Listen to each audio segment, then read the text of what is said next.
Arsenal's new transfer plan is genius. I'm going to say this right now. I believe Arsenal will not sign an out-and-out striker this season.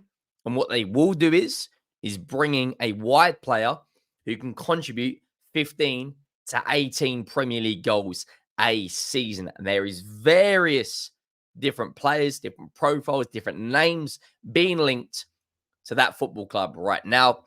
We've done transfer videos recently on Man United, Chelsea today. We are here to speak on Arsenal. If you're enjoying the content, please do go down and drop a like on the video and let me know your thoughts on these stories.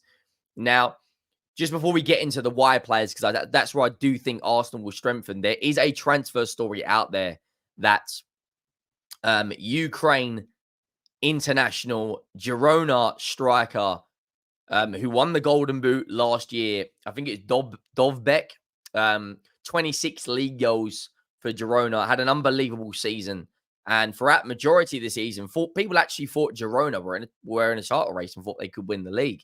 And he was instrumental to that success, as well as the likes of Savio playing on the right, who is now joined Manchester City. But I honestly believe Arsenal don't need a striker. If you look down the line, let's rewind 12 months ago. Everyone thought Arsenal wanted to sign Ivan Toney. Right? Everyone thought Ivan Toney was going to be the guy. Right? Arsenal genuinely last season were brilliant in front of goal, and the numbers back that up. You can't score 91 Premier League goals and over 100 goals in all competitions. You were only outscored by Manchester City, who beat you to the title by 5 goals and 2 points. And they have a goal machine in Erling Haaland. What I think Arsenal genuinely need to do is provide a big competition player to the likes of Bukayo Saka. You look at that left-hand side. If Martinelli is not performing, you can straight away bring in Leandro Trossard. If Gabriel Jesus is not performing in that striker role, they've brought in Kai Havertz, and he has provided lots of goals this season, or last season, I should say. But now on that right-hand side, if I was an Arsenal fan, which I'm not, I would be worried if Bukayo Saka got injured, because you basically want to wrap him up in bubble wrap. You want to wrap him up in cotton wool, because the drop off from a Bukayo Saka to a Reece Nelson or a Gabriel Jesus in that position is not at the level. Now, there's been a few names that have been linked for the striker role. You've got the likes of, Joshua Zirkzee. You've got the likes of, Dovbek.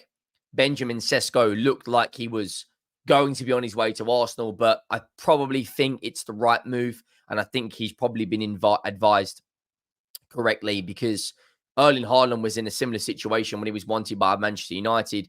He decided to stay and get another year under his belt, another year's experience. And I think that's the right decision. As much as I think Arteta would get the maximum out of him, I do think he needs another year's experience and maybe join Arsenal a year down the line. Now, I look at the wide players. Martinelli, not this season, just gone. The season before, he had a fantastic season where he got 15 league goals, and I think he was absolutely brilliant. If you look at the 2022-2023 season, Arsenal scored 88 goals, and then they've scored 3 more this season. Manchester City, the 2022-2023 season, scored 94, and they've also scored 2 more as well. But that right-hand side for me is where I think they can really improve. Now, we'll speak about Joshua Zirkzee, and we'll speak about, Dovbek in a couple of minutes. But there is one player that has been heavily linked to Arsenal, and that is Rodrigo. Now, Rodrigo is world-class, in my opinion. I think he is the only player that genuinely has been linked to Arsenal that comes in and rivals Bukayo Saka, and probably you could flip a coin on who you want them to start. 34 games in La Liga, 15 goal contributions, does his business in the Champions League. 13 games, 5 goals, 2 assists. Champions League winner, La Liga winning last season. 2022-2023 season, 34 games, 9 goals and 8 assists. Nearly a double-double season. Now, overall, Bukayo Saka has better stats, has scored more goals, has got more assists. But in the big crunch game moments, You don't necessarily just want to lean on one player. That's what makes Real Madrid so good. You've got a Bellingham, you've got a Vinny Jr., you've got a Cruz, you've got a Rodrigo. Yoslu comes off the bench. I feel in the biggest games, Arsenal at times have lent on Bukayo Saka. And I'm not necessarily saying Bukayo Saka is not at the like can't be lent on, but the best of the best teams throughout history have always had multiple players to lean on. You look at that Man United side in 2008, 2009, or 2007, 2008, sorry, Ronaldo, Rooney, Scholes, just players over the pitch. Arsenal are building and getting to that way. I do think they need a forward and the number 6 to win the title. That forward, whether it's going to be Rodrigo, are Arsenal prepared to break the bank and go out there and drop 100 million, 120 million on a Rodrigo? Is it a realistic option? Would he join Arsenal? I don't know. According to transfermarkt.co.uk, he's valued at 110 million euros. He played overall a lot of football last year.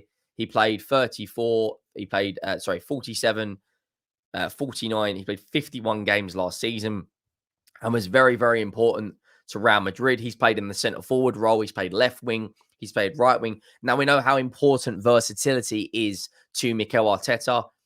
Are Real Madrid are they prepared to sell Rodrigo is a different question. But if you drop 120 million pounds on the table, I think Real Madrid go, hang on.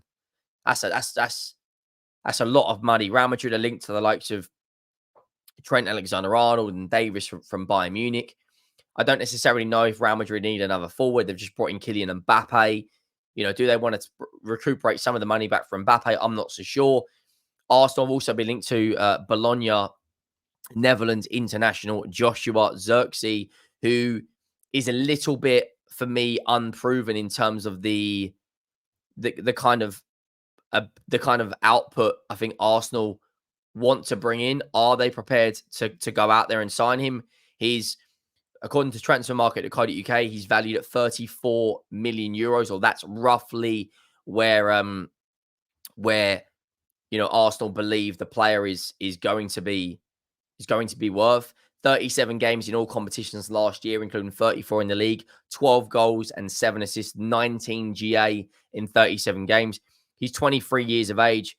He missed a couple of games last year to a muscle injury, and he wasn't in the squad in the international kind of friendlies against the likes of Canada and Iceland. Overall, he's been at Bayern Munich, he's been at Anderlecht, he's been at Bologna. I don't think he's better than what they've got at the moment. Now, do they need better depth in the striker role? Absolutely. But I look at Dovbek and think he is a much better option than the likes of Bologna's Joshua Zirkzee.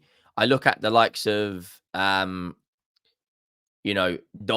at Girona. Now, he looks a top striker. I'm not going to lie. You got Guirassy being linked as well. Dovbek last season, 26 league goals and won the Golden Boot for Girona. He's 26 years of age. 24 goals and 8 assists. So 32 goal contributions in 36 games. 2 games in the Champions League qualification. So he played 36 in the league, 2 in the qualification, 3 in the Copa del Rey. So look, 40 games roughly. Contract expires June 30th, 2028. So he has got 4 years left on his deal. He is heavily linked to a move to Simeone's Atletico Madrid and Inzaghi's Inter Milan. He's got 10 goals and 28 for the national side. I do believe overall he genuinely could go in and solidify that number 9 role and make it his own at Arsenal. But I don't think that signing's realistic. I think Arsenal are probably going to rely a lot more on Kai Havertz next season and bring in a wide player. Now, when you look at the amount of goals they've scored in the league, do they honestly need a striker? The other teams around them, right? Liverpool have got a 30-goal-a-season player in Mohamed Salah. Villa have got a 30-goal-a-season player in Ollie Watkins. And Man City have got a 30-goal-a-season player in Haaland. Now, is it better to have your goals spread out so you're not just relying on one player? Or do Arsenal need to go and break the bank for a number 9 that's going to bring in, 30 goals a season? I think personally they're better off. You look at the wide players that could come in and play on that right hand side, the likes of Michael Elise, you know, fantastic player, heavily being linked to move to Chelsea, agreed personal terms, available for apparently £40 million. He comes in and rivals Saka to that right wing position. He had a fantastic season at Crystal Palace last year. 19 goals, 19 games, 10 goals, 6 assists. The season before got 11 assists in the Premier League. He's a top player, only 22 years of age, also counts as homegrown. If you were to bring in a Rodrigo or an Elise on that right-hand side, it makes Bukayo Saka think, because I think Bukayo Saka, as much as he is Arsenal's, best player, you need healthy competition for that role. We know he's going to start in an Arsenal shirt week in, week out for a number of seasons, unless they bring in real competition. If Erling Haaland, has 4 or 5 stinkers, the likes of Julian Alvarez is there to come in. And we've seen that at Manchester City. Guardiola is not afraid to drop players. Now, the other position that Arsenal apparently want to bring in is a centre defensive midfielder. Now, I look at Arsenal right now on that DM position. They've been heavily linked with Sociedad Spanish midfielder Zubamendi. I think Ederson from Atalanta would probably be a better signing. 24 years of age, just had an unbelievable campaign with the likes of Atalanta, winning the Europa League. He played 36 games in the league, 12 in the Europa League, and 5 in the Italy Cup.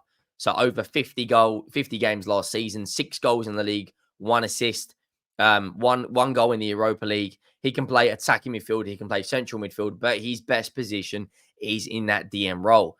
And now there's an argument, do Arsenal bring in a number 8 and potentially put Declan Rice as the 6? We saw how brilliant Declan Rice was last night for England. I thought he was our best player. I thought he was absolutely instrumental to keeping that clean sheet. I thought he made, countless recoveries. He reads the game brilliantly. But I believe in the way Arsenal play, his best work is in the final third. And he showed that last year with his attacking returns for Arsenal last year with 7 goals and 8 assists. Now, Zubamendi is an interesting one. Does he come in? Apparently Atalanta want around 50 million euros for the likes of Ederson. Zubamendi is 25. They also want around, 45, 50 million pounds. He also played a lot of football last year, 31 games in the league, 8 in the Champions League, and 6 in the Copa del Rey. So you're looking at around 45 games. Plus, he's played already in the Euros. I think the number 6 and the right wing position are going to be very, very important for Arsenal. And I do think they'll probably bring in one defender who can play left back and right back. And you may see Zinchenko leave. But it's going to be a very interesting summer for Arsenal. And I do believe that number 6 role is going to be incredibly important to how they play next season. Make sure you let me know your thoughts down below. If Arsenal fans and the club want to go again, you have to strengthen when you're on top. Alex Ferguson did this year after year after year, winning league titles and going out and buying a Van Persie, winning league titles and going out and buying a Berbatov. You have to. Guardiola is exactly the same. Winning league titles, going and signing Haaland, winning league titles and going and getting Vardy. You have to strengthen when you're on top. That's just the reality of football nowadays. That's what you've got to do. You have to go out there and break the bank for some of these players. Now, as it stands right now, I think, I honestly think Arsenal next season will be in a very, very strong position again, and they will be ready to go again. Overall, I look at Manchester City. Are they going to go out there once again and drop huge money on another player? Well, they looked at the likes of Bruno Guimaraes. They won £100 million. If they're going out there and dropping £100 million on Bruno Guimaraes, you need to go out there as well and drop, another 150, 200 million pounds and kick on and go again. Let me know your thoughts down below on the players you've spoken about. I'll see you all soon. Make sure you have subscribed to the channel. I'm out.